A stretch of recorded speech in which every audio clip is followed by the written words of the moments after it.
I actually go in and look and see who scored less points. I feel like that'd be like my baseball team is in the basement, my fantasy team is in the basement, my college team is in the basement. But also, I just wanted to be. I know. I went and looked at it's not real, and I was like, you watch something. I think well. If you go to the standings, I'm like, so I'm one injury. You and I are.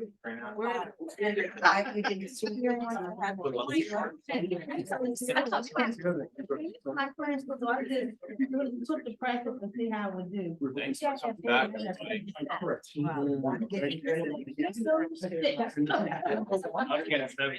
Here,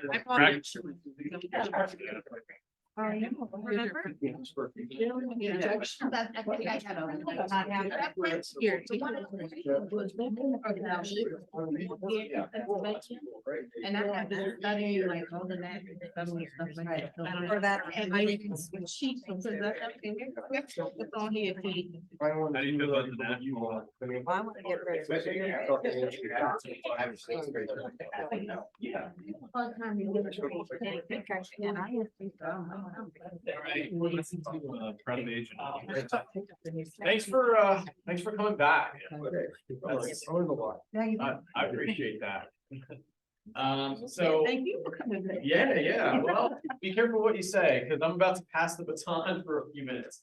I'm gonna step out for about 10 minutes and leave you in. Which means 20. It could be 15. There's a Pittsburgh meeting that was overlapping that I have to introduce my new team leader out there. It's rude of me to not be there for their introduction, but I'm going to leave you in some somewhat capable hands with Ryan. And what I'm gonna do is what I said I was cautious about doing last time, which was this video. I was looking back to this video and I was just like, he says everything you guys need to hear. It's everything from this packet, tying together the GPS goal setting and then moving into the 411. And I don't even know the origins of this because the YouTube link is actually put on by RBN Training Channel, which I don't even know what that company is. It's some type of presentation that he's giving for a company. But this is Jeff Woods, who's one of the authors of the book, The One Thing. So I'm gonna play this to start, kind of as like a catch up for everything and a little bit of a different perspective from the author of the book, The One Thing, on goal setting. He dives really deep into sort of how to, like what we talked about last time, right? Connecting the big picture. He says in this video, by the way, that your conversation about what your goal should be should take 60 to 90 minutes. Like it is not just a quick, like this is my number type of thing, but he'll dive into that. So we'll use that as a slate cleaner. Ryan will be your facilitator for that. So if you need any technical assistance or anything like that, when I get back, we're gonna hear your ahas from this and connecting that to what you guys, then everybody brought their packet back. Gosh, this is like good. You guys like it. So we're gonna connect what you see here to what you worked on. And what's that? We're not your average Joe. I'm sorry. I mean, hey, you know, so we'll connect those two, kind of debrief on what you came up with as you were doing your inner work and outer work of goal setting. And then we're going to slide into, this is going to be probably more tactical than the last time. Actually, it's going to be a lot more tactical. We're going to be talking about GPS, really building out 411 and making sure that we are set for 2024, even though we're a month late. It's okay. So I'm going to pull this video up and I'm going to try to screen share it. If it bogs the computer down, then we'll bail quickly.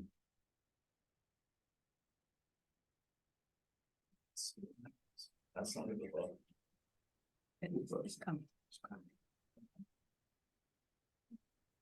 All right, let's see. If it bogs down, just kill the screen share and we'll just play live. Okay. All right. And I believe this is the goal. So I want you to hear a few things. Number one, enlist the buy-in from There you go. your people. Number two, start by asking a question like, fast forward to the end of the year, how will you know if you're successful? And number three, this is not a democracy. Take in the information and based on the information you have as a leader, declare what the goal is. Now, there are three things that we want you to look for to ensure that it is a good goal, that your goal is accountable. If at all possible, please make it as specific, as measurable, and as simple as possible. Write those down. Specific, measurable, simple. What type of business are you in? Put your industry in the questions box, because that's going to give you a sense of what we're working with. So, gutter cleaning, real estate, coaching and training. Hey, Sue. R&F, web design, online marketing, making money. Man, you're funny. Thank you. Skincare. Okay, so for a lot of the people on here, your goal may be easy to come up with a number. How much revenue or how much profit do you want to have? Yet I'll give you a completely different example. When we work with IT divisions inside of companies, it's not like they're going to say, we're going to create 31 software programs this year. If your goal cannot be specific and measurable, it must be directional. So write that down. If it can't be specific and measurable, it must be directional. Hey, Jeannie, go ahead and mute yourself, and you can take yourself off mute if you want to comment. Here's why that matters. We asked, how many of you have ever questioned where the organization is going? This solves that. If your goal is specific and measurable and simple, if you stop somebody in a hallway and say, what's our goal this year? They go, easy, 250 in profit. Or if it can't be specific and measurable, if it needs to be directional, I'll make up an example around IT. Our goal is to create software that mitigates risk and sets the company up for double-digit growth. It's got to be simple enough that every single person in your organization can know what the goal is and rattle it off. Why does this matter? Put your answers in the questions box. Why do you think this matters? I see clarity, same page, buy-in, alignment, mindset. Gary Keller would suggest to you that the purpose of a goal is to be appropriate in the moment. To be appropriate in the moment. The world does not need a new way to set goals, folks. They need a way to have a relationship with them. Every single person on your team has to easily remember where they are going, where you are going as a team, so that they can look back on what they are doing today and ask, is what I am doing lined up with us hitting our profit goal, or lined up with us creating software that mitigates risk, that sets the company up for double-digit growth, or is it a distraction? On here. Out of everything we have covered so far, we've just gotten to the goal. What's one thing you learned so far that you can put into action immediately? Put your answers in the question box.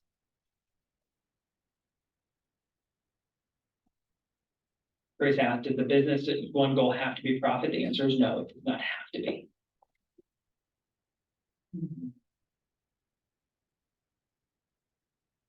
Yeah, for those of you that are asking about that other page, don't worry, we'll get it to you. Dina says this is not a democracy. Nakia, hey Nakia, says keep it simple. Simplify the process, being specific with the goal. Sticky notes with ideas. Oh yeah, sticky notes are your friend. Create team buy-in by allowing participants in the goal setting. Weed through the priorities. If it's not simple, measurable, or specific, it must be directional. And if it's directional, it should be specific too. Simplify the goal. There you go, folks. That's fantastic. That's just to get to the goal. Now, from a time management standpoint, I will tell you from our experience, just facilitating the conversation around what the goal is can take anywhere from 60 to 90 minutes. Just a heads up. Okay? So that'll help you. Let me show you. Once we establish our goal for the year, Ooh, let me give you a good coaching question. This is a good one. Once you think you have your goal, here's the Trump one to make sure you have the right goal. Ask yourself, could you still achieve this goal and fail for the year? Could you still hit the goal and actually fail? Let me give you an example. I've seen somebody say, I want to do $1 million in revenue. They came up with that and we said, awesome. Can you still hit that goal and fail? And they looked at us really strange. And I said, can you hit that goal and still fail? And they went, well, yeah, we did not make a profit and go out of business. I went, oh. So based on that, what changes do you need to make? And they said, it's actually a profit number.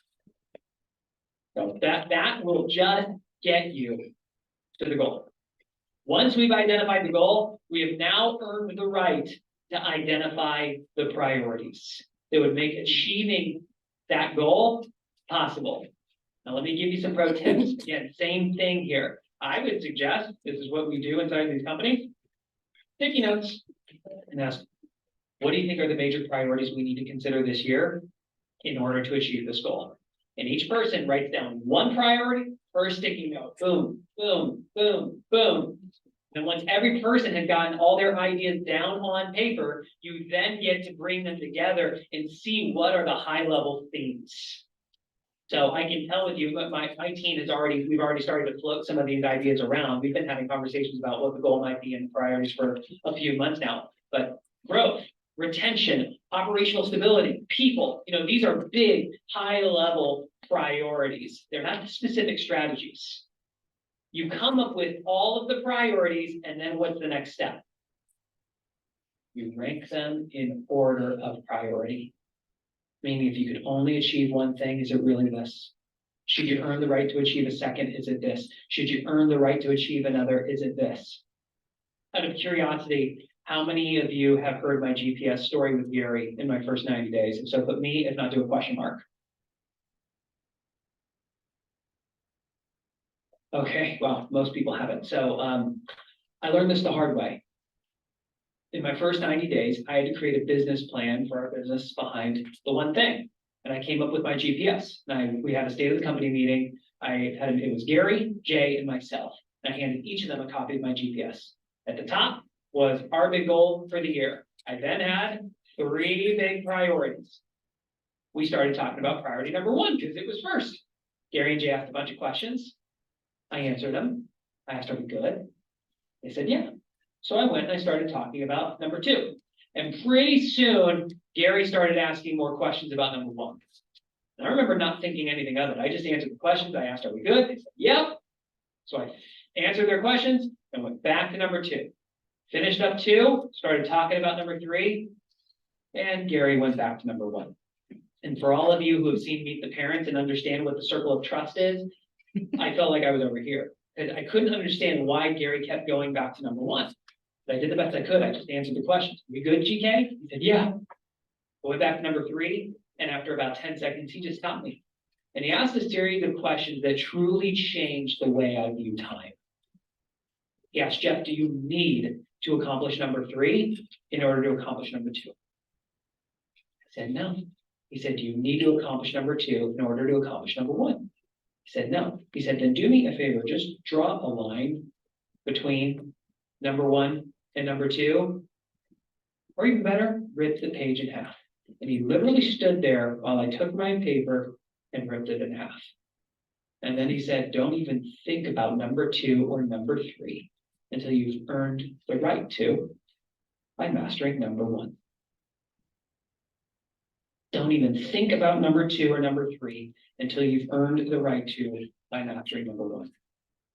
Folks, the reason that this changed the way I view time is because I realized my entire life I felt trapped in the number 1 lie of productivity.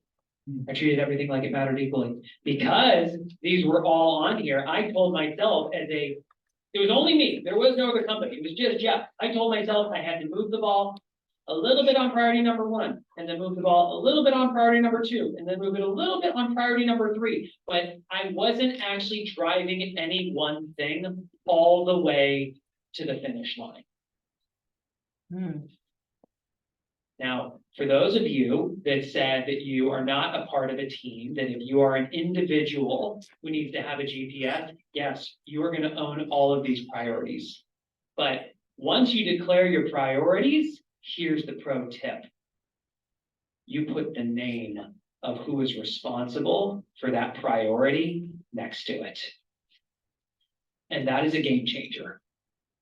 Because when you can very clearly assign, we already said, this ensures everybody knows where the organization is going. This ensures that Kaylin knows that she owns this piece of the business.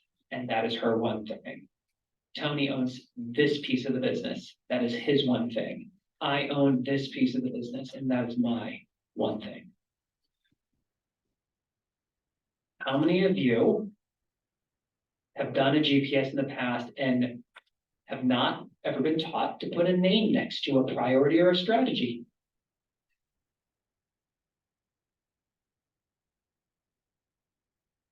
Now, Brock asked a great question, which is, are you saying that all the priorities have to be connected?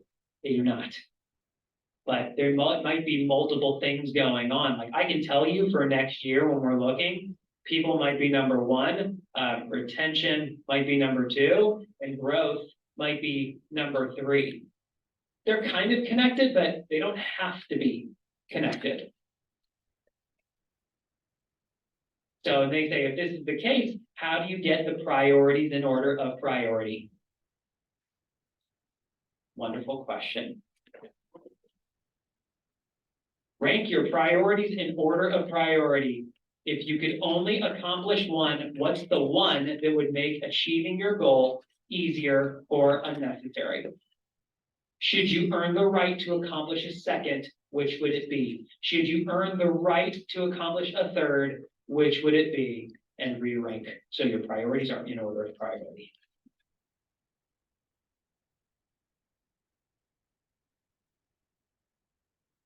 Leslie asks, can the same name be next to more than just one priority? Also, can a name only be next to a strategy, but not the entire priority? The answer is yes, to all the above. Rodrigo, we can have more than one GPS. Is that the case with the priority? You can, but what I'm going to say is your org better start to get pretty big. I mean, I can tell you from a retention standpoint, our first strategy is going to be operational stability. And I know that that alone is going to require its own GPS that's going to get built out because there's a lot of stuff that falls under it. So I would just be really wary of GPSing yourself to death. Try to keep it simple. Lee asked, what if all three priorities add to the annual goal? So this has been a question that there's been two schools of thought on this, which is some people have been taught that each priority should be so powerful that it alone can accomplish the goal.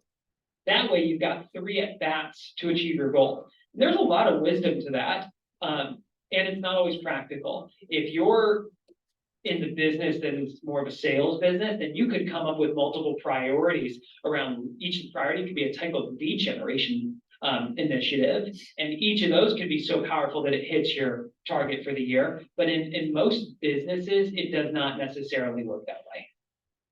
So not each one has to be able to achieve the goal. Johnson just asked, for multiple streams of income, do you have a GPS for each stream? You're getting in the weeds. I would ask you, is each stream that complex that it's going to require you to identify individual priorities and strategies? And if so, okay, but I would really challenge you to simplify if at all possible. If there is more than one GPS, then how are we focusing on the one? So this is a top-down type approach. So this is from the entire organization. And, for example, if Kaylin owns people, then Kaylin may need a GPS if it's a big enough company that, each of these strategies could become priorities, and each of these would have supporting strategies. So that's how it really starts to layer. This is what it looks like when you go inside of the Microsofts, the Apples of the world. If it's a small business, you probably don't need to go there yet, unless it's really started to scale. So let's fly to 10,000 feet. Because I can already see all these questions that you're starting to ask that are super detailed and super nuanced are fantastic questions, and they're granular. So here's what I'm going to say about the one thing. You will never have a training on the one thing or any of our tools where you walk out with absolute clarity on all the answers. It's not possible. What you learn is how to ask a powerful coaching question and search for the answer. You know your coach has asked you a great question when it's a question that's so big that you've gone, huh, great question. And when you hit that wall called, I don't know, your coach went, well, if you did know the answer, what might it be? And you continue to search past that wall. Folks, so much of your journey with the one thing, like these questions about, well, if it's multiple streams of cash flow, what do I do here? I would challenge you to go internal and ask yourself that question and search for the answer.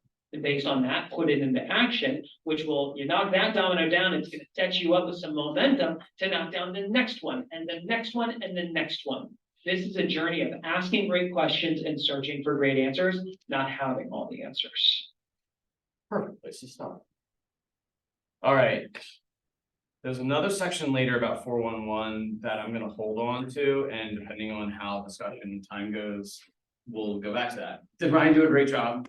I did first and I couldn't involve them. Thanks, dude. I appreciate that. I got a round of applause for my new team leader, so everybody wins today. Thank you for letting me step out for you. Was that worth showing? Was that worth looking at, watching? He's kind of a genius, so it's never hurts to hear from him. I'm gonna bring down the full screen. And his pace of speaking is super, pulls you into, it's a little slow. So let's go, I'd like to kind of hear what you heard from that. By the way, that end part sounds a lot like what we were talking about last week, where it's like that inner work before the outer work, right? So Tim Ferriss was that quote, and that we were talking about. So let's dive into what you heard from there. If you want to share any ahas, and maybe connecting that to any of the ahas from last week and the work that you guys did when you took this project home. So who wants to share? Yes. My aha is, can I hit my goal and still fail? If so, what do I need to change? That's a really good one, right? I love that. That was that. What else?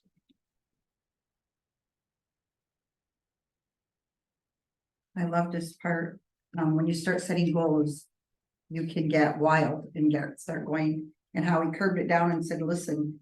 After you've mastered priority 1, then you go to bed, you get the privilege of going to 2. Yeah. Stop here.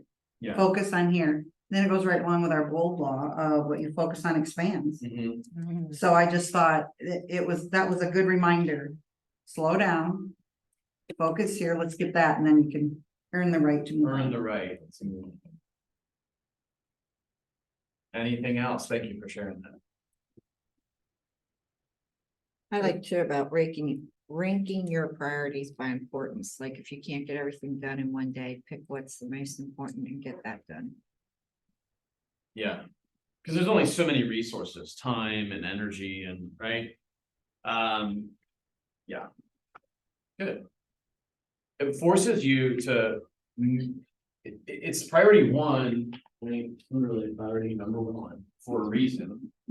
So it forces you, like you said, to just say like, because it can't be all of it. It can't be all of it all at the same time. It goes back to the sand and the rocks type of thing that we were looking at. It's just like it all just becomes noise then. So if you're gonna leave today, right, and you have items written down that are priorities, and you have items that you want to translate to a 411 that's gonna show up on your calendar, like it goes to the statement that I made. Like, how do we know that somebody whose New Year's resolution is that they want to go to the gym every day? We go to the gym and we wait on January 1st and January 2nd and we see if they show up. So if you're going to leave here, what's the first domino you're going to knock down? Because if it's not going to the gym on January 1st or January 2nd, I don't believe that it means enough to you. It's really not number 1 priority. There's something else. What is that? What else? I thought the purpose of a goal is to be appropriate in the moment. Mm-hmm. It's such a great reminder that that's going to be the umbrella that we operate on. Yeah. Purpose of a goal is to be appropriate in the moment. What does that mean? So that goes to that think big, act small from the one thing, right? So to be appropriate in the moment is like, what am I doing right now? And is it in alignment with that big goal? Am I being appropriate in this moment with the choices, the attitude, the language, whatever? Am I being appropriate in this moment in alignment with that big goal? Yeah, that makes sense. That's how I would interpret it anyway. Cool. All right, homework. It is school season after all. Been learning my. What is that? Now, that's what they're doing.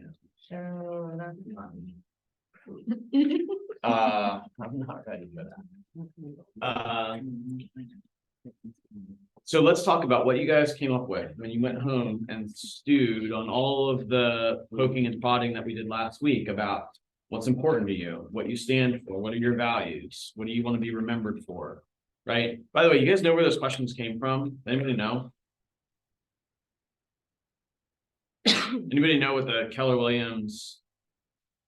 So we have our MVVVP, right? Mission, vision, values. Beliefs. Perspective. So does anybody know? So a business worth owning, a life worth living, a legacy worth leaving. Does that resonate with any of the questions that I was asking and when I was poking and prodding? That's where that came from. Because we want to be in alignment with that, right? If we say that that's what we stand for, we say that, you know, for KW, like we come here to have businesses worth owning and lives worth living and legacies worth leaving. But have you ever asked the questions that we asked last week, which is literally, what is the legacy that you want to leave? What is the life that's worth living, that is worth living for you, for your family, your loved ones, right? What's the business worth owning have to look like to support that life and that value system that you say matters to you. So let's circle back. Homework. What happened? I loved how focused it, when you were doing it right, how focused it made you get to worked you down to one thing. I mean, I sat down and I don't know. I've never not been busy in real estate. I had to move to PA to experience this. And I just sat there and I didn't know.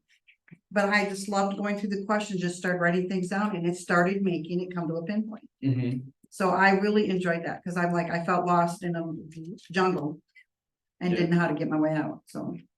Yeah, that's good. We'll come back and circle back to that. Who else had a similar experience where it was like, started with like the jumble of things and then started to like funnel down? Anybody experience that in a positive way? Anybody experience that like where it didn't happen like that? I see you writing on the pages. You did something. So we're gonna talk about it. This is not gonna be like the last time where I talked way more. You're gonna have to do way more this time. So what was your experience like doing it? Who struggled with it? Thank you. All right. Who found relief in it like she did? It's okay. I felt like it was harder to do someday goals rather than the 1 to 5 year goals. Why? Because someday is, I don't know, it's not defined. So the lack of definition is hard for you. Interesting. A lot of people struggle the other way, but that's not, there's no judgment on that. Like sometimes thinking big is actually scary. It's almost like its own monster, where, and I said this last week and, we won't go all into your head about this, but like, sometimes giving ourselves permission to think big is actually a really big deal. Because we just live in a world where like, once we say it in our head, once we write, like gets there, and God forbid we actually write it down where we can see it and it becomes real, now we can let ourselves down with that. That then becomes something that creates a sense of fear. So connecting those is a pathway. I mean, part of like, you could go back, you can find this whole video and I would recommend watching it. I made the whole team in Pittsburgh watch it. The whole leadership team there, because like he talks about that in his very nice and slow and calm pace about, but he does address that a little bit early on with that you have to give yourself permission to think big and to dive into that stuff. So someday goals, right? So going beyond 5 years, like, I'd be curious to know if you let yourself take those 5-year goals and say, so almost reverse engineer and say, if I achieve this in 5 years, what becomes the bigger goal? If I do this, what does that let me do? What does that mean for me? And maybe extrapolate that out the other way, as opposed to like starting big and coming all the way to the now. Who else? Because I'll just look at people who have writing and then start asking. So, I think for me, my struggle is this being my second career, and maybe it's, I had a successful career as a teacher, 35 years, was a leader among teachers, the whole 9 yards all along the way. And it's just the way, I gotta shift some of my thinking again, because you go from trying to prove something, so to speak, when I feel like I don't really have anything to prove. I'm in just a different place in life, with my thinking about things, but it was good to think about what are still some of my someday goals. Yeah. Obviously I chose to continue working. Mm-hmm. So what are those someday goals that I'm trying to get to? Yeah. And I'm still kind of sorting it out. So the coach in me wants to ask you one question, which is why? Why did you keep working? Because I think without the relationships with people, I would go crazy. That I'm very relationship driven, I come from a family of service. My father was a pastor and never truly retired, even at age 87 was still involved in preaching and doing different things. It's just kind of, I don't think I'd be able to. I want to find something that was still relational, but yet not answering to the bell. Yeah. So is this a second career for anybody else? Like where you did anything in the real world before this? Okay. We didn't really. We're very weird in some regards there. We just like dropped like little babies into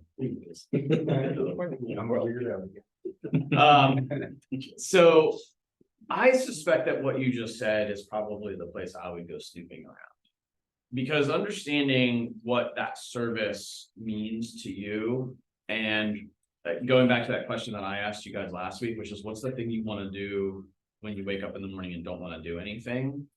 Like when you can tie it to that, you'll probably find something there with some significant meaning that allows you to go there. Like, are there people who have been in real estate for 10 years who are not top 5 agents in REAC, who are super happy, super happy, right? Right. Like, so do they ever want to be a top producer?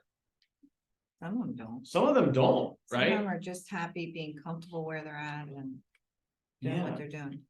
Right. And who's to judge that? Yeah, that's Right. why you're in this. That's exactly right. Like otherwise we'd go answer to the bell, right? So I think identifying that for you is probably a place where I would go and really dig in there. But props to you for doing, starting that engine moving, because a lot of like when you're answering to the bell, does anybody come to you when you're a teacher and say, what do you hope to accomplish this year? Do they goal set? Yeah, we do. We have SMART goals. You have SMART goals. Yeah, we have SMART goals and What are they based on? professional development targets and different things we had to do. Testing. No, it's based on, well, see, this is, You just said something that's really important though. Things that they have to do. right. A lot of times they were dictated to us, like Oh. this is our, Okay. this is the soup du jour of the year. And this Yeah. is basically the goal for the administrator to get his bonus. Guess what they did? And the schools. They did this as an organization, right? Later in this, probably in the next 10 minutes or so in this video, he actually already has Kaylin's name there. So he does it a little bit from a personal perspective and also from an organizational perspective. So the organization, being the educator leaders, sat somewhere and said, we're going to do this. SMART goals. We need our test scores to be this because that leads to this amount of funding, which we want to be able to pay ourselves this massive salary, no judgment. And right, like that's what they did. they sat in that room and then they showed up to the 3 in-service days before you guys started and said, we're gonna goal set, but it's based on these goals. And therefore you are going to be dictated to do these things. So they did this exercise. However, they didn't always earn the right, as what was being said. Yeah. To move on to the next thing. Yeah. Mm. Mm, That was often the case. yeah. Did they have buy-in Did they have, I see that, well, on the goals, right? Yes and no. Where the teachers as bought in to the little things that they were being held accountable to, were they as accountable to those as the leaders wanted them to be? at times.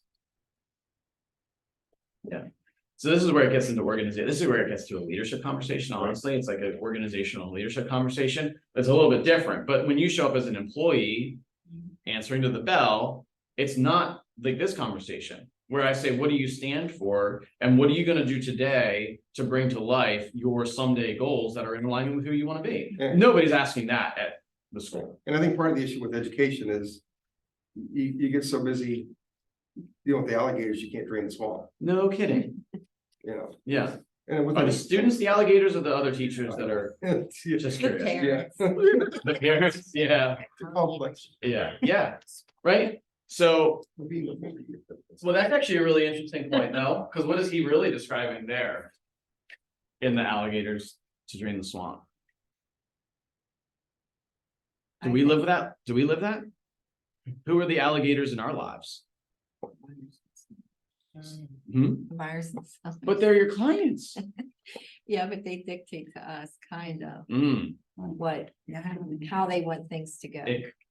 it becomes the noise sometimes, right? Where it's like almost like that starts to rob you of some of the important things. Because if anywhere on your goal setting, you have anything attached to your family, do they, buyers and sellers, care about that being a priority to you? No, So who has to care more? Me, And how do you protect it?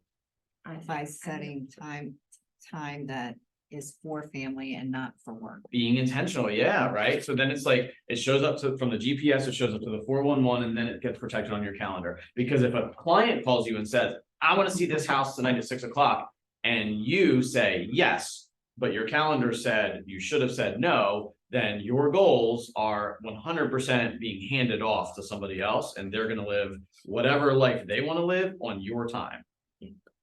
That is why you have to do the inner work before you do the outer work, because when you're convicted in that stuff, you can give yourself permission to build those bunkers and boundaries.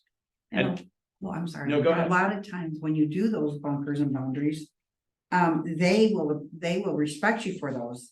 Because you've set them and you come off with that conviction, if you want to say, that they actually end up respecting you for it in the long run. So I have found that to be a good thing. I'm glad I've done it when sometimes I thought, oh gosh, they're gonna fire me, you know, whatever, but and if they do, yeah. hey, did you ever kick a kid out of school? Did they ever, suspension happens, right? But did they ever get, As 6 years, I was an administrator, so yes, you did? Why? for violation of the code of conduct for whatever reason. You're saying that they violated the code of conduct and weren't a good fit for your school anymore and had to go somewhere else? Yeah. Right?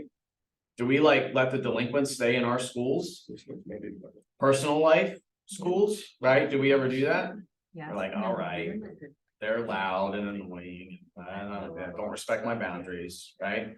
But it's okay, because there's a paycheck at the end of it, and meanwhile, you're sacrificing whatever you claimed was important to you. Does that feel icky to anybody else? You guys are elbowing each other over there. How do you stop that? What's that? How do you stop that? Well, especially in a That's my market, pattern. especially in a market where if you don't show a house today, it's gone tomorrow. Right. So I think that's a really, really good question, and we can maybe visit that bunny trail for a minute. Once we get a little further in, but I think that there's actually something to unpack there. What is your system to allow you to serve the business while protecting your boundaries? Because if you're not willing to make, this is where control freaks, I'm gonna look up. This is where control freaks really struggle, because what they say is important to them in terms of personal life, boundaries, etc., they can't get past actually leveraging to other people the doing of things, and then they end up hoarding the work, hoarding all of the negativity that comes with it, and then paying all of the costs. Okay, but so like I'm an individual, I don't have a team, Mhm. so I don't have anyone else to pass the torch off to really in that respect. And Are you prepared to pay the price for that? and I am very guilty of running out, showing a property Okay, regardless, like we were camping over the weekend and a house was 20 minutes away, guy called me Why didn't you call me? and wanted to go see You it. did. And I went and showed it to him, over. which my husband is fine with, because we don't have kids at home anymore and, so. I don't know. So I do have a hard time with that. I do not. so you say- said. You're like, well, I'm a single agent, Excuse me. but then you, right, you Yeah. just, everybody just watched that happen, right? I wasn't alone with that. I'm a problem, but it's okay because Right? I know. I don't want the problem. You can't take that problem away. I'm guilty. You I'm can't make me guilty. not having it. 100% guilty And of she was that. supposed to call me like the last 2 weekends when she was camping if she needed anything. And so you did set up your emergency parachute and still didn't pull Well, it. she didn't set it up. I set it No, up for her. she said it for me, yeah. Okay, But I am So very, that's my I'm point. very guilty of that. that's my point, right? So you're guilty of that. And listen, we all have like predispositions to like, I'm a raging optimist, and that costs me because then I end up saying yes to things and then I so we all are predisposed to certain things that like lead us to have our own pain. However, if we go back and check ourselves and it's truly written down like. Sorry. Oh, no, just kidding, shit out of me. If we go back and we read that commitment that we made, because a goal is a commitment as well, right? If we go back and we read that and we say, I'm more committed to that than I am to my own feelings that I carry with me every day, then we start to change our programming, which to go back to bold, right? So she brought a bold law and I'm gonna bring point far, because point far, which is the part of bold where you do the funny dance thing, that's actually where there's a lot of gold. So does anybody remember what the PTFAR of point far actually means? Were you paying attention on week like 3 of bold? I'll give it to you, but I want to see it. Does anybody remember? Anybody know what the P is? Okay, I'm gonna give it to you. You can write this down. So, little column, PTFAR. I'm not doing the dance. Do not. Even ask. I was a maths coach on the coach. All right. But this is gold. So P is programming. Mindy's been to bold like 9 times. Yeah. I'm not gonna tell you that I'm disappointed, but I'm like, You should be. all right, our programming I have leads to, concussion though, so it's. okay. that is fair. Our programming leads to our Thoughts. thoughts, so our thinking. Programming leads to thoughts, or thinking. Our thinking, PTF, our thinking leads to our feelings. I Coming did back to dance me a little now. bit, nobody saw that though. Programming leads to thoughts, thoughts lead to feelings. Our feelings dictate how we which is act. So A is actions. Programming, thoughts, feelings, actions, and our actions tell us what our results will be. And our results swing back around and program us. Because once we get a result, right? Like how many times are you willing to there's actually a great question in career visioning, which is how many times would you be willing to fail at something? And my question to you is like, how many times would you be willing to fail at something and still keep going? Not a lot. Well, because of this, because you keep getting those crappy results and you're like programmed to think like a failure, right? This is actually why, by the way, goal setting is a double-edged sword, because if you set a goal and fail at that goal, if that reprograms you to stop believing in goal setting, you check out. And I have 100% seen that happen. I've seen that happen with very high level people, high producers, where they just like, they set these goals up and they like miss even by a little bit, but their tolerance for failure is so low that when they fail on that, they're just like goal setting sucked. And I'm like, yeah, but you increased your productivity by 97%, and they're like, nope, it wasn't 100 and I'm out. And it's just really interesting how that happens. But for you guys to think about this, right, in terms of here, right? So your programming is a little hold on-y, right? Don't call it anything nasty, just hold on-y. And so you hold on to things, and so then you think, right, you can walk through this. How do you think about giving that giving that to somebody else? What were the thoughts when they said, I want to see something at 6 o'clock, and you're like camping, right? What did you think at that moment? I didn't really think about it, I just said, okay. Oh, because you were programmed, so your thinking was quick. And then you went to your feelings, which was, I'm going, like, I gotta get. I gotta go. Oh, did you have any negative feelings? No. That's a problem, I did not. right? But think about that. You should have had negative feelings about that. I'm not telling you how to do. That's dangerous stuff, but right? Because you have reprogrammed yourself to the level where them stealing your time that was important wasn't thought of negatively.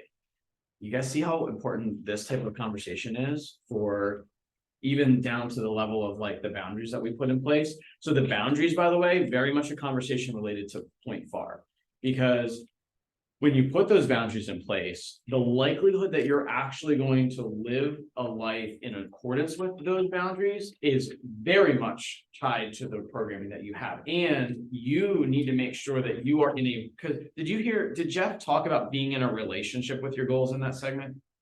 It might have been later. Yeah, Okay. I think I wrote it down. I think it's in this section, but if not, it would be nearby. So he talks about being in a relationship with your Yeah, goals. I wrote down, you must have a relationship with your goals. And he talks about being appropriate in the moment. Both of those are tied to the way that you are thinking in those micro moments of what you're going to do. Because right now, and this also goes to pre-planning, because for you, if you're like, I'm going camping and camping is non-negotiable, and therefore I'm a solo agent, so I don't have a lot of resources, I'm going to reach out to 4 people and see who can help me out in the event that something comes up, which then goes to goal setting, which is to maybe have, like, this is how that bunny trail will play out, is if that becomes a non-negotiable to personal time and living that life and being able to disconnect for periods of time, then you'll build that bunker and you'll do it preemptively, and you'll start to have those relationships, and you'll have like a little, referral network of people, right? Like that's how that will evolve. And that then may become a priority. The priority might be not building a team. It's about building a bunker, and the bunker includes other resources, right? It could include TEC. It could include having 2 to 3 agents who you have a referral agreement with, and if they show something for you, that's cool. And then when you're on, and if they need help during your on time, maybe you trade that back, right? So maybe that becomes a priority to support that goal, or maybe those become strategies within a priority of building a meaningful personal life with boundaries. You see how that starts to, you guys can follow that bunny trail, but the likelihood of it actually occurring in real life is tied to your point far. It's gonna be tied to, because you're gonna have to interrupt the current cycle of point far. There's a coaching, anybody have a coach, MAPS coach, or work with productivity coaching or anything like that? Okay. There's actually a coaching model called unwinding the story. And I don't want to show you all the ninja tricks that happen behind the scenes of coaching, but when you are believing your own bullshit, which happens on almost every coaching. What's that called? What? On what? Unwinding the story. Is a Okay. coaching model. So there's a I need couple. unwound. There's a couple. What's that? I need unwound. There's a few coaching models. There's like the grow model, the super easy one, but unwinding the story, mineral rights, these are a couple. So unwinding the story is what you do is when your coaching client is presenting with this symptom of believing their own bullshit, right? Is you find where in point far you can crack that. Because if your actions and results are not in alignment with your stated goals, then something's broken in this cycle, normally in the PT and F. How do you feel, right? And when you said, I felt okay, I'm going to go there. That's where coaching Joe sniffs out that something's off. Because if you're okay with it, then either one of two things exists. One is that's not true. Or two is it did feel a certain way and you allowed your pre-programming to just blast through that. And I'm going to go to that and then ask you, are you willing to make a change the next time? And if not, then this is going to continue, and don't tell me again that you don't like that. Because you're in it, you believe that. You see what you said? So, right, you're allowing it. So what happens is then if you're doing something you don't like, by the way, a great example is health, weight loss. Like I love to go to that because it's like so relatable for a lot of us. Is like if you're like, I want a different result, I want to be sleek and slim. Cool. Well, what actions do I need to do? I need to change my diet and I need to change my exercise. Cool. How do I feel about working out, and how do I feel about food?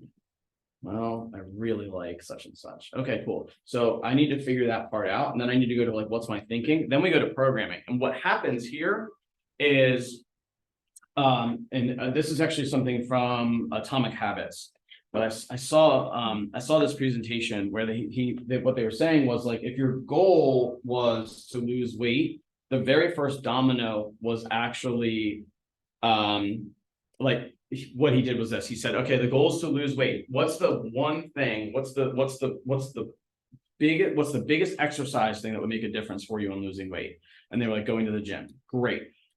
What would you need to do to protect going to the gym every time? Well, I would need to do it early. Okay, cool. How early? 5 in the morning. Okay, wow. So if you're going to go to, what's the one thing you would need to do to protect yourself to make it to the gym at 5 o'clock in the morning and make it inevitable? Well, I would need to go to bed on time and wake up on time, and I would need to have my gym stuff set out. Great. So what would you need to do to make sure you go to bed on time? Well, I actually normally lay in bed and watch TV, and that actually, is what I do. So I need to turn the TV off. Okay, great. Are you willing to do that? It's awfully tempting. Cool. So the number one thing you need to do to change your physical appearance, which is a result, is you need to remove the TV from your room. That was actually the first domino. It had nothing to do with exercise or diet. It had to do with that. And then once you do that, the rest of it starts to fall into place, because what happens when you did that was you took on the identity of somebody who was committed to the goal. That's the P, because a programmed person who is committed to that identity of like the weight loss is willing to make that hard sacrifice that the previous identity had to shed. So you have to shed the identity of holding on to things and take on the new identity. That's where the point FAR comes into place. It's interesting, right? Let's go back. Let's go back to what else you discovered as you started to write these things out. In general, we've heard new identity, by the way, right? We've heard new identity, whether she wanted to do it or not, right? I've elbowed new identity on some things, right? Yeah, probably. Probably. But my programming goes back to super young. It usually does. Phenomenal book, by the way. Anybody have financial targets or financial goals? Cool. One of the number one places our programming is broken. One of the number one places. And if you want to take a deep dive in that pool, read the book, The Psychology of Money by Morgan Housel. The Psychology of Money. It talks about our predispositions, our baggage, our childhood. The way that money is talked about in your house often dictates a lot. Morgan Housel, Housel.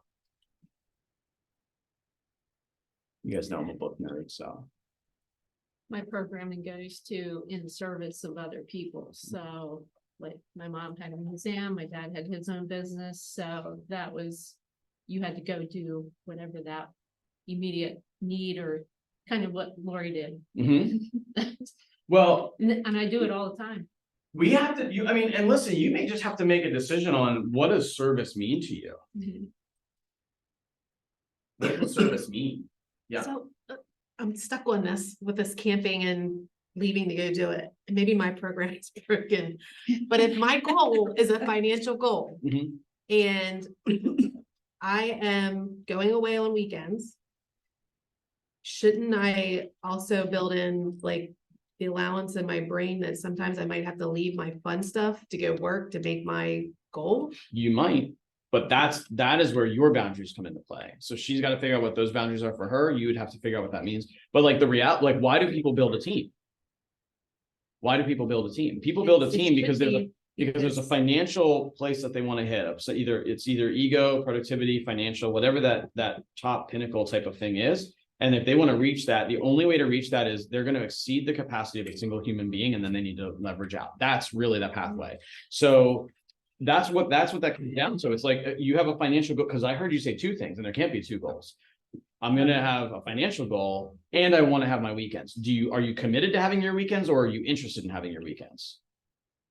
I'm interested. I'm interested. Then you better camp in places with good cell phone service. I do that. And that's what it is. And then you need, That right? thing you put in my camper, so I always have good internet. Yeah. Then you just decide, am I living the life I want to live? That's really what it'll come down to. Because if there's any resentment towards that, then you're not. And if you're like, no, I'm totally good with this, or I can do this for a period of time because I want to get to that financial thing, and then that earns me the right to maybe let my foot off the gas, or whatever happens in that place. And I'm not here to judge what that looks like, but if that's what that is, then that's what it is. There are people who go through seasons, and during those seasons, they're going to be way out of balance. But if you go to the 7 circles of life and you continue to behave like that, pretty out of alignment with balance between the 7, eventually that catches up. We talked about Kobe, right? And Jordan, and I'll come to you. We talked about that, right? Did they live in balance? Did Kobe live in balance of life of the 7 circles when he was working out 4 times a day and on his pathway to national championships? Hard no, right? But he was 100% fixated and committed to that goal and was willing to make those sacrifices for that season of life. And his season of that life was like 20 years. I don't know if I have the pain tolerance for that, but that's what that looked like. So there's nothing wrong with that decision. You just have to know it and be committed to that and say, I will. So now if you give yourself permission to live that lifestyle where you say, my personal life has like maybe some flexibility to it to support my financial goals, then you better damn well hit your financial goals. Because otherwise you're paying a price that's not worth the end goal. Because if you're missing your personal life and not hitting your financial goals, then I would tell you you're interested in both and not committed to either. I was a little optimistic.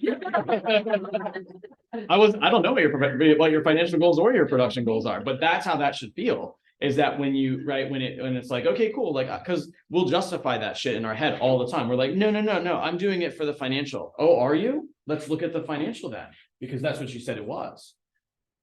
That's how it should be. Sorry. No, it's all good. But that's like, that's what we're here for, right? We're not here because we want to write some stuff down and like show up next year and be like, how'd we do? Who got it? And like one hand goes up, like, I don't want that. Right. So No, if you said my goal is to live an 80-20 balanced life, and like, cause like diet wise, that's what I was doing. And I was like, I was going to live an 80-20 life. And then I'm like, look at my cupboard and I'm like, that is not 80-20. And so I was like, okay, cool. That's not working for what I really want in a goal. So I have to change the upstream stuff. Right? Yes. I was just gonna say what I do myself and what I keep hearing from them when we get to the feelings part is that there's guilt. Because I will put stuff in my calendar, like I run the kids' practice and you know, and if they have a game or whatever, that's in my calendar as an appointment and I don't show houses during that or whatever. But then we have others that will do stuff for us when we're not available, but then there's that tinge of guilt, like, why is my time any more important than sending one of my friends out to do it? That's their decision. Or like if I'm at the Bay, there was a time where I would drive the whole way home from the Bay to show properties and then drive the whole way back, 4 hours total.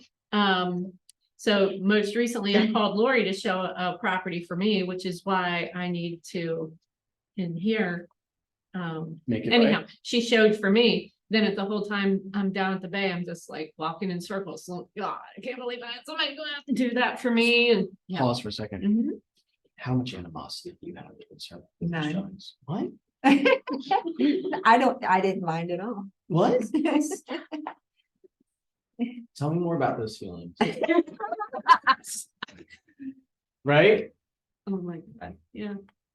Right? Like, so and props to you for moving past Yeah. the driving back and forth, because I was hurting for you. Yeah. I'm sorry, Okay. but like, right?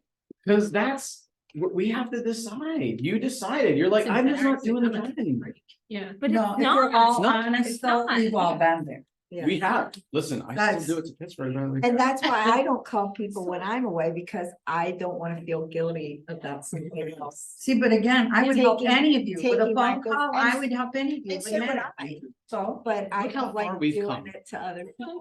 40 minutes. Yeah. Only No, no.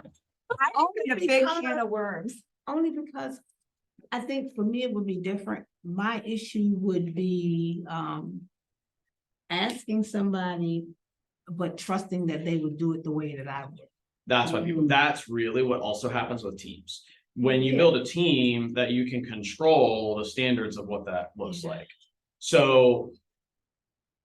One of the rules to live by is that 95% of disappointment comes from unmet expectations. I think I shared that last week. Strongly convicted in that. If you're gonna do that relationship. A really short 2-minute conversation that says, hey, here's my expectations. What are you expecting? Will go a long way to make sure that you're comfortable with that. But that control of what you're describing, because it's control of standards, is. right? Is really what that It turns is. into. That Hard time control, delegating. well, right. What's the cost of not resolving that 4-minute conversation? I don't know, I probably would did like you. Right, the Yeah, cost, the real cost is that we hold on to it. The real cost is that we hold on to it for a super long time. But- Longer than we need to. And realizing the other part is if you have a team can get done more than what one can. Sometimes, some teams suck. Yeah. Oh, don't say that. That doesn't help me. Some do. They do. So see, now I'm back in my same spot. No, but some individual agents suck too. We're all Right. like, we're just being honest here, right? Yeah. So, yeah, it comes down like, and that comes down to, and there's a leadership conversation there in terms of how do you get your standards to be delivered at the highest level all the way through the functionality of the team, right? And you have to set those expectations and coach and lead to those on a team. That's what that looks like. So the job description, by the way, for people who are going into a team structure is that you go from the doer to the leader of the doers. And in that journey, your job description goes from the doing to the leading. And that's a very different skill set. And a lot of people don't embrace that change. That's an identity change, by the way. And that is, if you look at teams that maybe struggle with that and have like kind of, I don't want to say control-y, micromanagey, lack of, right? Like kind of feels funky. It's oftentimes in that the leadership's dealing, the leader or leadership is dealing with an identity crisis because they're high performer, high doer, lack of trust on people being able to implement it. There's like, it gets down a rabbit hole there. That's what that looks like. So if you looked at the personal GPSs of some of the teams that I would coach, it was almost nothing. I mean, yeah, there'd be like lead generation would be a part of it, but it would be a lot of like personal growth and journey and development because they were on a massive change going from being able to do 100 listings in a year to doing none and leading 200. Huge identity shift, huge. How am I going to get double the results with me, the person I trust the most, doing none of it? See, now drop that onto a GPS and watch that come to life through the year. It's like, hey, have you read your books? Right? It's like, hey, are you journaling? Have you done your books? Because like they have to rewire that programming at a deep level. So, yeah.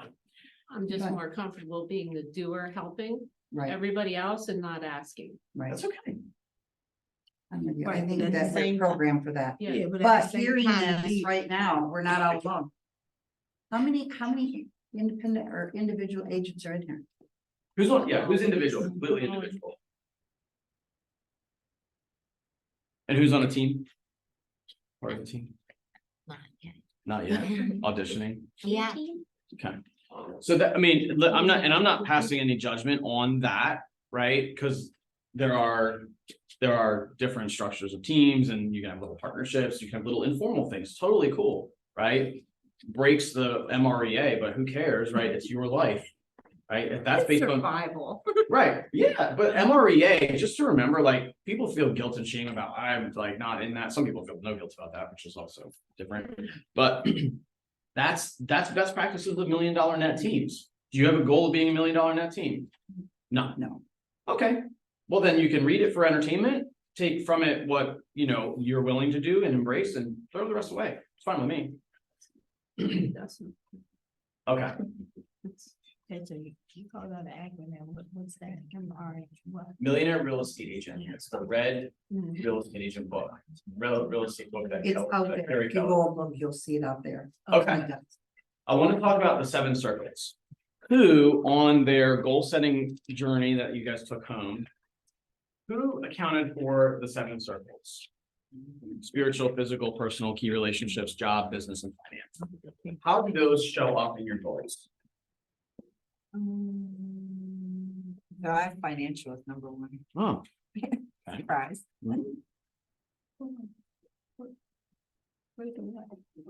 spiritual life. Your spiritual, yeah. What else? Was your number 1 goal a monetary number? Cool. I'm gonna challenge you to improve that. Okay. Improve the number or? No, to improve the goal. To improve the goal. Go to Jeff's question. Did you write the question down? Do you want to read it? Which one? The question that he asked about, could you succeed at the goal? Can you achieve the goal and still fail? And Can still you hit- fail? Yeah, that one. Yeah, if so, what do you need to change? Yes, I could, Yeah. If you hit that number, because I hit it last year. yeah, were you happy? With hitting it, yes, because I'm competitive, so. But were you happy? I would say 50-50, like Okay. not totally, So the because I number, worked my butt off to get there. that's how that works, right? Like, that's literally, and I only asked you one question. I could take you down a rabbit hole where you both cry, but I don't want to do that. But like, that's like, right? If you, here, real talk, right? I told you guys my daughter bought me the best birthday gift ever, a place to hide my phone from myself. And like, if I hit a financial goal and my daughter thinks that I ignore her, am I winning? I don't know. You guys don't even have to judge that. We I were am in not Myrtle winning. Beach one year, well, 2 years ago, and it was the busy, when we were just going into that busy market. And I had my phone on the beach and I'm on my phone probably 50% of the time that we're sitting on the beach and my husband looks at me and says, can you put that phone away for 5 minutes? And I'm like, no. So, yeah, I do have a control issue with that. I wrote 2 offers on a cruise ship on my honeymoon. Yeah. As soon as I boarded the cruise ship in January, I wrote 3 offers, 1 for my daughter and 2 for me. He's like, I'm out of it. Well, no, seriously, that's where I accept the question. Am I a great place? Because that's not what I want to do. And Yeah. the same thing that year in Myrtle Beach, I mean, that's why I was on the phone so much, because I had listed a house right before I left, got a contract, had somebody out showing them houses because they needed to find a house. Mhm. And then wrote another contract on, and I did all that myself. I just paid somebody to go actually show the houses. And I said, like last week, I spent, my first time I ever had a working vacation and I hated it. Yeah, well, that's typical for me. Absolutely hated it. 2021, when Courtney and I went to Fort Lauderdale, I think we ratified 6 offers. While being, And the, Okay. the questions to ask are like, preemptively ask is, am I willing to take a vacation and not write 6 offers? Can't you break your vacation down? Right. Yeah, I'm just gonna take this amount No, of time. because to you want to take get care of busy, schedule a vacation. That's right. Yeah. Before you go back.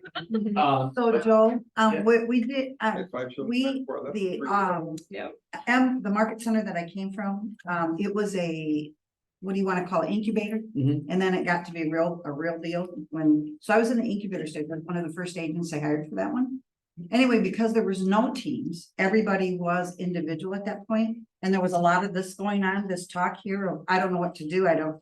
So we actually came up with a game plan for individual agents and anybody that wanted to be on board as far as sharing. Mhm. I'll show for you, you show for me, that type of thing. Mhm. We actually did a, if you want to call it a job description, that this is what we would do. It solved so many issues and so many headaches. And we just had one little game plan in our market center for agents. And you didn't have to participate. If you wanted to do it all yourself, you could. But there was enough of us. And the other thing was when we met and we talked about, this is how I show a house. This is what I do. We had a kind of, and anyway, it was like masterminding. Mhm. And some people are like, I'm gonna do that all the time now. That's awesome. Or anyway, it just brought some neat things out. And then we all felt I could go on vacation because I knew Kim would do just what I would do in my situation. So I used to be an administrator and I got out of it when, one of the things that helped me get out of it was, I was working 70, 80 hours a week. And the last year I did it, the month of May, I had something every single night of May in the evenings, plus working all day. And even had a couple things on Saturdays. Well, my pastor said, I've never talked to anybody in their deathbed that wish they would have worked more. Wow. Mhm. And I keep thinking about that. That's grounding, right? Oh, man, To go back to my, that was a clincher. so when I asked those 3 questions last week. Maybe I asked 4. And I'm asking like, what's your legacy? And like that question right there, if that didn't hit you in the gut to think about like that. I don't know, like your every day is a microcosm of your legacy. It's a tiny little piece. If you leave this parking lot and the dump truck is going 80 miles an hour on Leaders Heights Road and takes you out, and you're remembered for the way that you've treated your family, yourself, and everybody that's important to you for the last month, what will they feel? Right? That's it. Like, so the goal setting is to just designed to make you think differently about that type of stuff, because your activities, which is the 411, which is about the action and accountability to what you say you're gonna do, like that you gotta get through this stuff and get to that, because like their agents were committed enough to figure this exact problem, which not new, right? They were committed enough to figure this out in a way that they could build things that worked for them and help them live the life they wanted to live. It's all out there.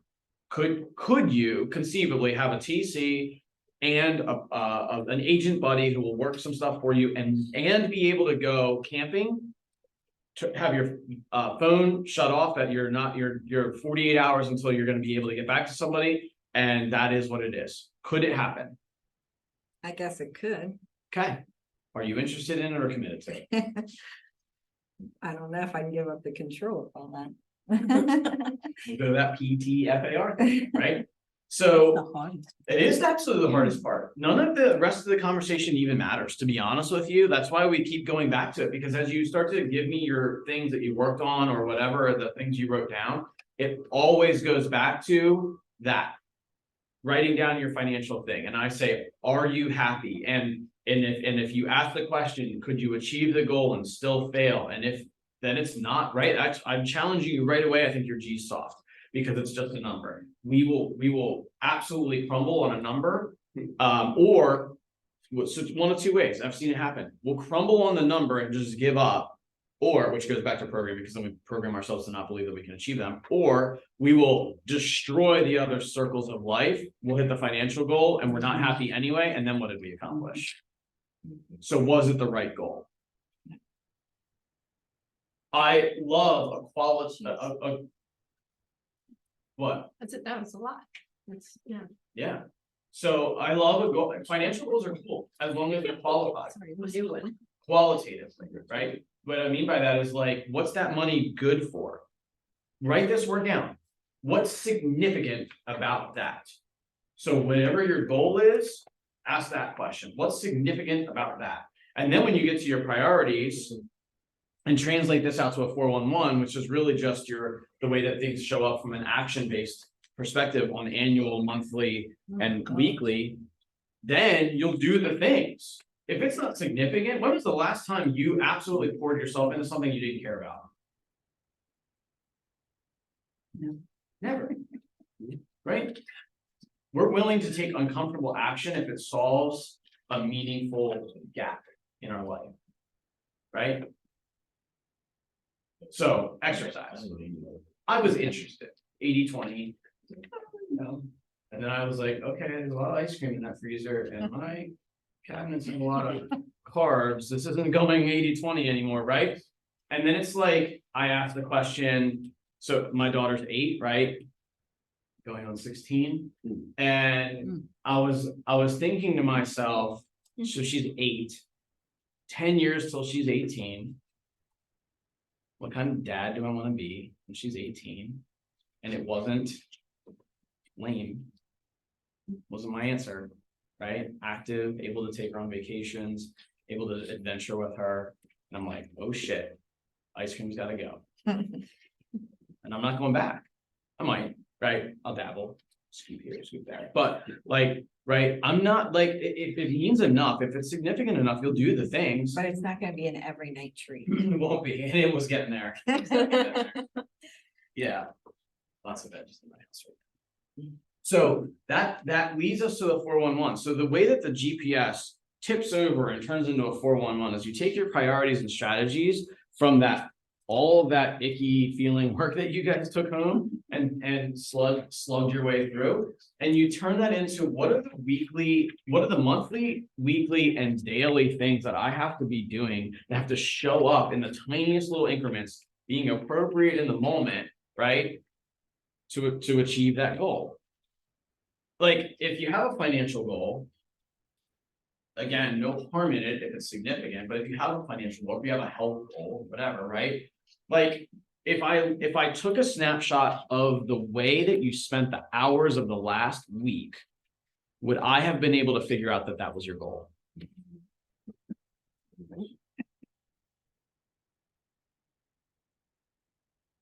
It should be so obvious. It should literally be so obvious. Isn't that weird to think about that? If I took a snapshot of the week and the way you spent the hours, not what was you said you were going to do, but what you actually did, and if I saw it, would I know what your goal was? Because it would be obvious. If you followed Kobe for a week, would you think that he was trying to make the Olympics in skiing? No. You'd be like, this dude is on a mission to be the best basketball player. It's clear. Practices 4 times a day. His diet, his exercise, everything is 100% in alignment with that. I can see it. So what is your true audit? So something that you might want to do. So specific to the 411, we're going to talk a little bit more about this, but specific to the way that you're spending your time, which is the ultimate measure of the likelihood that you're going to achieve your goals, is doing a time audit. Oh. Yeah, exactly.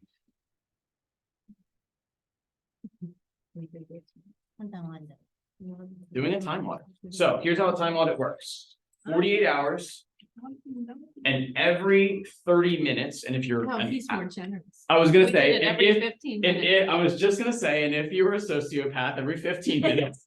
Now we know. Good friend. If you absolutely love pain and suffering, you can do it every 15 minutes, is write down exactly what you did. Oh. And you're doing it retro. So you live it, then you write it. You live it, then you write it. Somewhere that was in a Keller thing.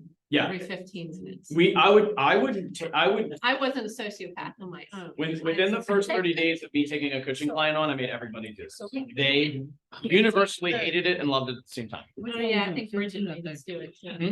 Every 15 minutes, every day. Either way, whatever. It's just more to write and remember if you do it every 30 minutes. The 15 minutes is actually a little easier, but setting an alarm clock and every 30 minutes, writing it down. So here's how it usually plays out. Complete and utter disappointment in yourself. I already have that. Well, then do something As about far it. as my time.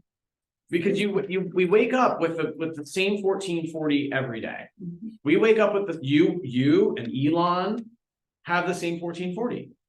You and Warren Buffett have the same 1440. You and Gary Keller have the same 1440. So if you're gonna wake up tomorrow and blow it, then why?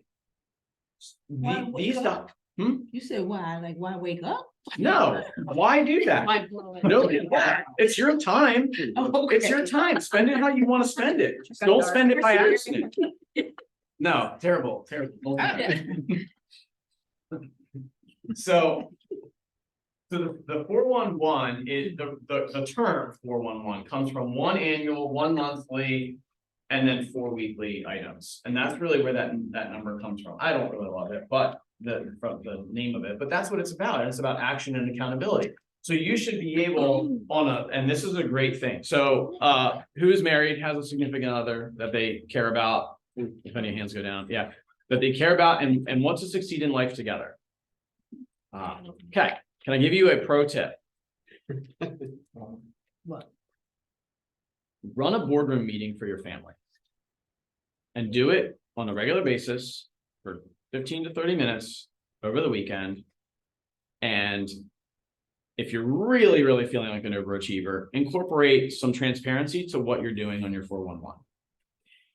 Because you are exponentially more likely to let yourself down than you are somebody who you verbalized your commitments to.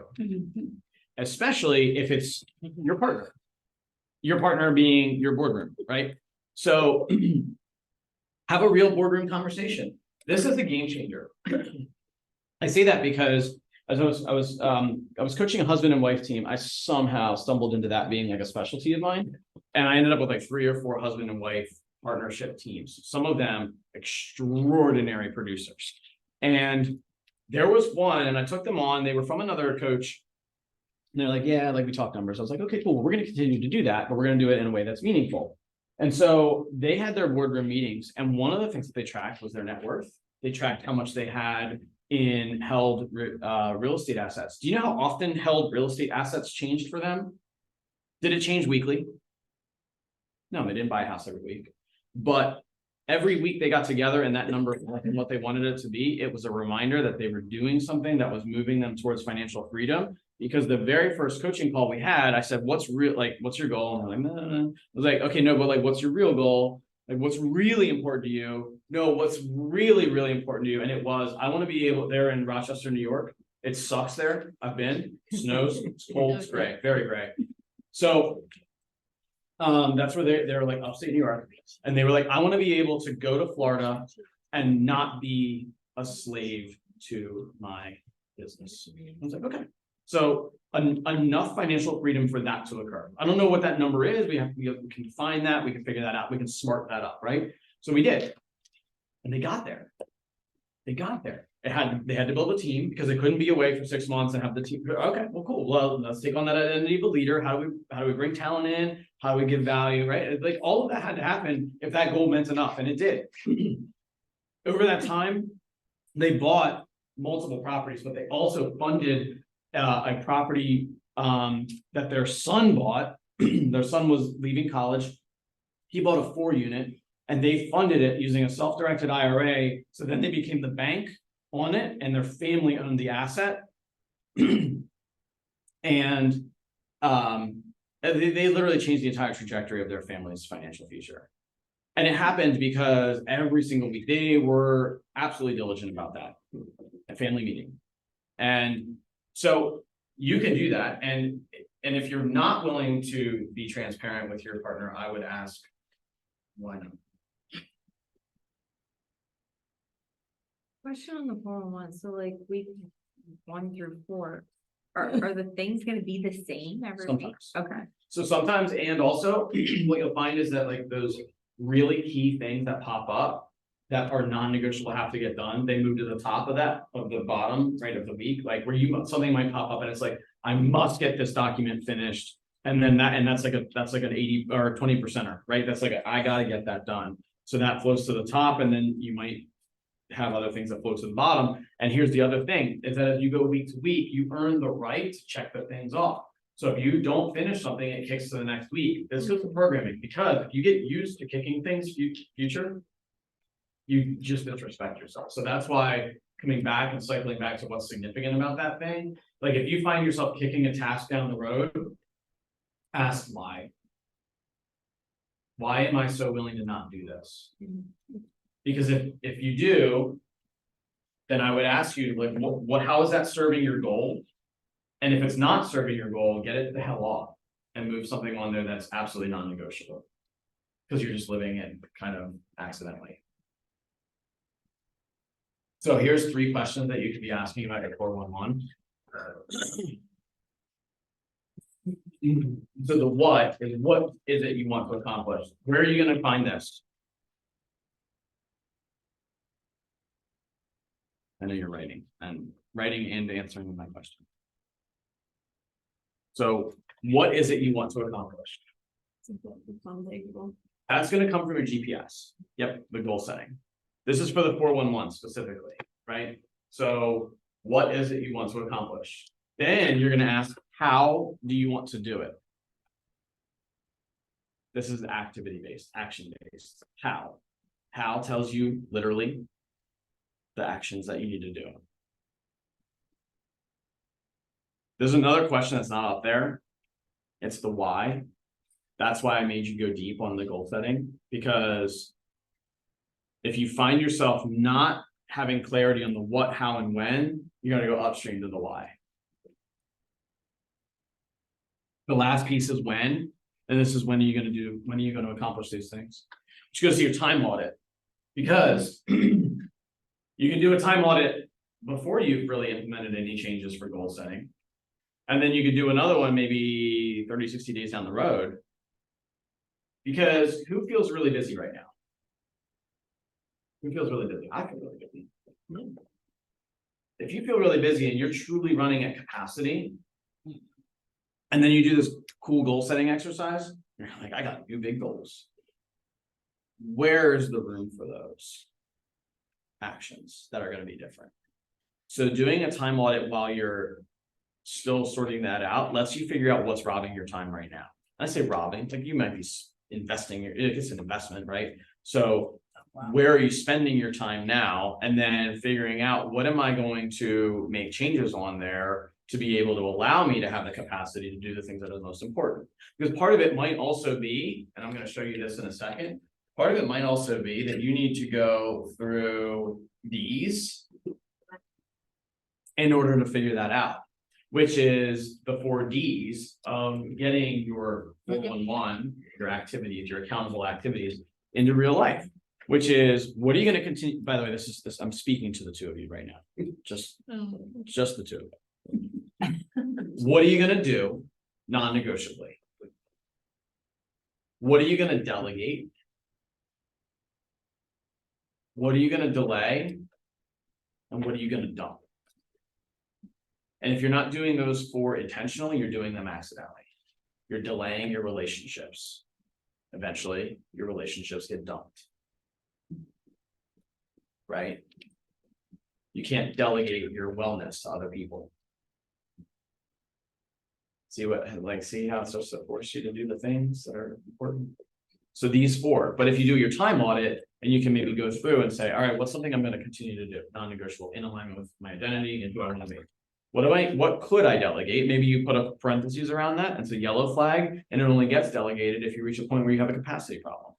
That gives you permission to go down that road intentionally rather than accidentally. Not the night before you're leaving for vacation, right? But like at the beginning of the year, you say, hey, I will only delegate showings if I'm already hitting a point where I've worked 40 hours, or it looks like based on my calendar, I'm going to work 45 hours in the week. Anything above that, I immediately go to delegate. You take the emotion out of that decision-making process. It now becomes just a system that you're committed to, which makes it much more likely it's going to happen, right? Same with any other thing that's hard, by the way. Like when you go to the gym, not every minute you feel like an absolute rock star, super fit. There's a lot of times that totally sucks, but you're just committed enough to get through that. So in work and in life, where there's like kind of the sludgy, like I'm just driving to a showing, and you justify in your head like that 2.5 hours was like totally okay. And you haven't acknowledged that there's a switch cost to that, and that cost is something else. Make sense? So the 4 Ds kind of allow that. The dump it, like there's just some stuff you gotta say no. There's a quote, it's like really cliche. When you know what you're gonna say yes to, you say no to everything, right? Like, but like that's actually the reverse. Like when you say no to things, you make space to say yes to the things that are really critical. Right? So if you're saying yes to your clients on vacation, you're saying no to the guy sitting next to you saying, turn that damn thing off, Mhm. right? You did, and he eventually was like, no, I don't know, right? So some mistakes to avoid on your 411. Things that don't correspond to the yearly goal, along goals. Seems simple, but like, really, you just gotta ask, and Jeff was saying that there, he's like, it's just about asking that better question, that better coaching question. Like you coach yourself all the time, by the way. A little voice in your head is like a coach. You just have to be a good coach for yourself. So if you're, this all translates, by the way, if you're doing a 411, if you commit to that, and you're committed to being accountable with a partner or yourself or whatever, right? If you're looking at that and you're saying, you can just ask the simple question, is this in alignment with my larger goal? Other mistakes to avoid are goals that are not smart. We did talk about general goals, right, before, that were non-specific, something like, I want to live a certain lifestyle. That type of thing still can show up on the 411 and just be intentional about how on the 411 level as an action, you can get smart about that. And then that breeds that lifestyle, right? Because it's really hard to put something on your calendar that is like, that it has no identity, no definition, right? So if you're like, I'll just use a general goal of, I want to live a low stress lifestyle. Cool. Okay. What does that mean? Well, it means that I'm working 40 hours a week, not 100, and that, whatever. Okay, cool. So then every evening at like 5 o'clock, I pour a glass of wine and I'm on the porch, right? Or whatever that starts to look like for you. So then that can become specific enough to get to your calendar. Because then when a client calls you at 4 and says, hey, I want you to drive from Hanover to Wrightsville to show me this house that I'm not approved for, it's right. You're like, no, I have an appointment at 5 with myself to live my lifestyle. Right. And then the last and actually super sneaky deadly one is this third one, where the weekly items become a to-do list rather than significant. And this is where you go to the one thing task list to significance list, right? Anybody know what I'm talking about? Okay, so whenever you have a to-do list, I want you to take your to-do list and write it out, all the things, and pretend like they're equal. They're definitely not, but we're just gonna pretend for a second. So write them all down, line by line by line, right? One is pay my mortgage, the next one is walk the dog, right? Like whatever. And like, is pay the mortgage negotiable or not? No. Oh, so it has to happen. Okay, we'll move that to number 1. The dog does need to get walked, but can he be walked after the mortgage? Is there enough time in the day for me to write the check for the mortgage at 9 a.m. and walk the dog at 9:07? Okay, cool. That goes to number 2. So what happens is you force rank the things that are from your task list and actually put prioritization next to them. So on a 411, the danger there is that when you treat everything equal and treat it like a to-do list, that you lose the power of the 80-20 rule, which is the entire premise of goal setting, which is to set you up to succeed at the most important things. So making sure your activities still remain force ranked by priority and in alignment with significance. That makes sense? You can see how that starts to happen in real life, where it's like, well, like I just have all these uninspiring things that need to happen. But if you remind yourself, like, by the way, right, like grocery shopping is uninspiring. Having a smoking hot bod is inspiring. Gotta do the uninspiring thing to get to that, right? So now all of a sudden, like you walk into a grocery store with a little pep, like, okay, I'm on mission, right? It's a little bit of a different than just like an errand or a news. Okay. So we connected last week, big GPS. We started to get a little into the items. So what I'd like for you to do to wrap up is I'd like for you to take one of the things from your GPS, anything that you put that was a significant item, and I'd like for you to turn it on its side and drop it into your 411. So annualize one of the GPS items into your annual 411 item. And remember that the key to the 411 is that action and accountability based, not concept based. Okay. One question. Yes. So you want us to take a priority from the GPS and put it in make it, So when I say turn it on its side, what I mean is like you have the priorities and strategies there, right? So when you turn it on its side, what I'm saying is like you turn it into time-based and you're dropping it into the 411 that way. So take priority number 1, for example. okay, What would you need to do annualized on priority number 1? okay, In an activity basis? It might be like, here's a great example. You have a financial goal and it requires that you close a certain number of units, right? So maybe priority number 1 is the listing side, priority number 2 is the buy side, just example, like team GPSs often look like that. So, okay, cool. I need to get, so annualized activities is, close 40 listings. Cool. Strategies look like generate 60 listings to account for fall off, right?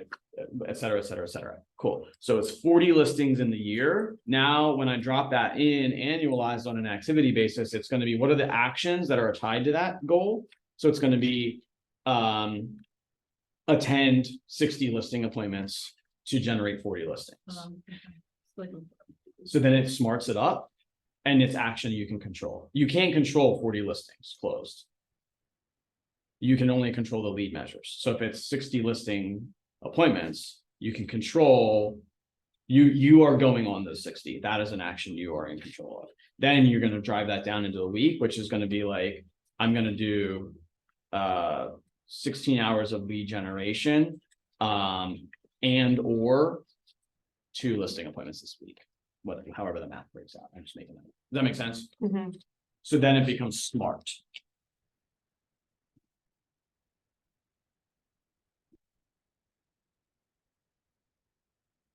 Questions, thoughts, concerns? We're hitting the end of time, so. Mhm. Yeah, I mean, a lot of times it's like, or even earning the right to move on to the program, Yeah, right? But don't stop. Please don't stop. Like drive through that uncomfortable, like bluff of the goal setting to get to the specific.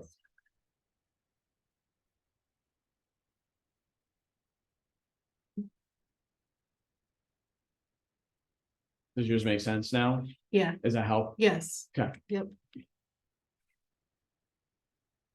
All right, I'd love to hear any ahas, takeaways from today, because we had a little bit of Jeff Woods, got some specific feedback on some of the GPSs, we talked about our programming, we talked about sort of how to build an infrastructure of a meeting cadence that might support your activities, all of that stuff. Any ahas? Only I can change my thinking. Anybody else? What about you guys? Nothing specific? I mean, other than the Sunday goals, kind of. Maybe it shouldn't be as defined. It can be conceptual for sure.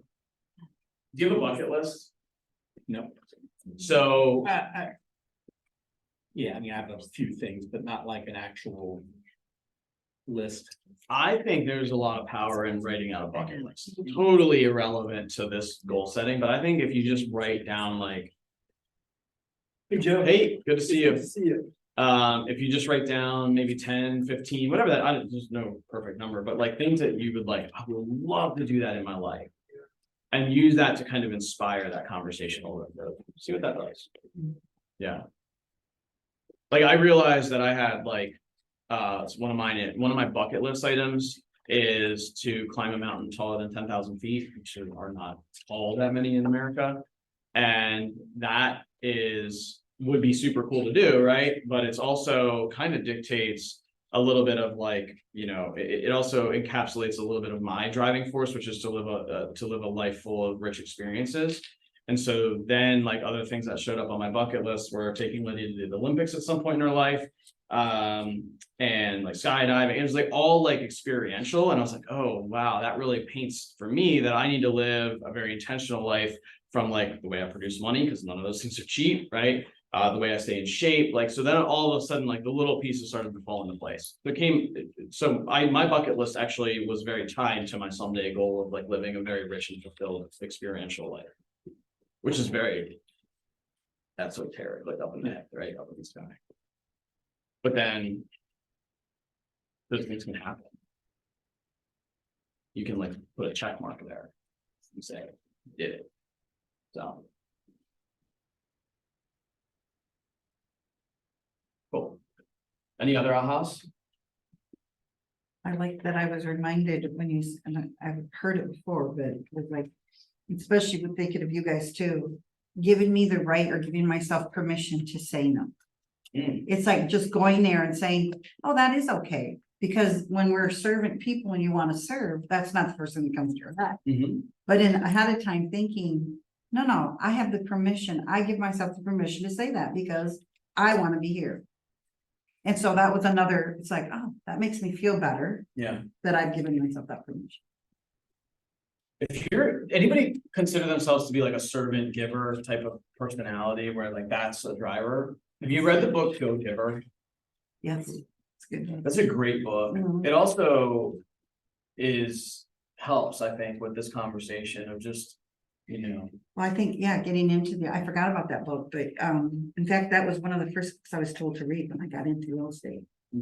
That book right there. But again, giving myself permission to do what's okay to me, that can be a priority. Yeah, absolutely. Yeah, that's a great book. Go Giver. Anything else? Any questions for me? Any need for additional resources or anything like that?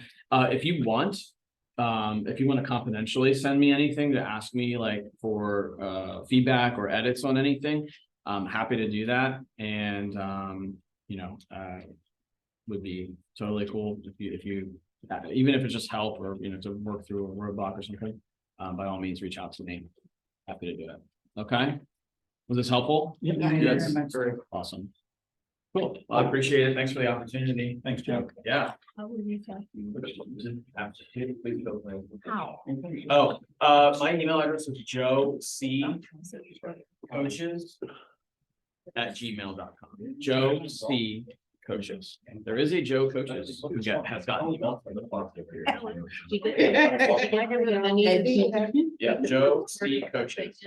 Are you doing fundamentals first or concepts? Fundamental. My mom, goodness.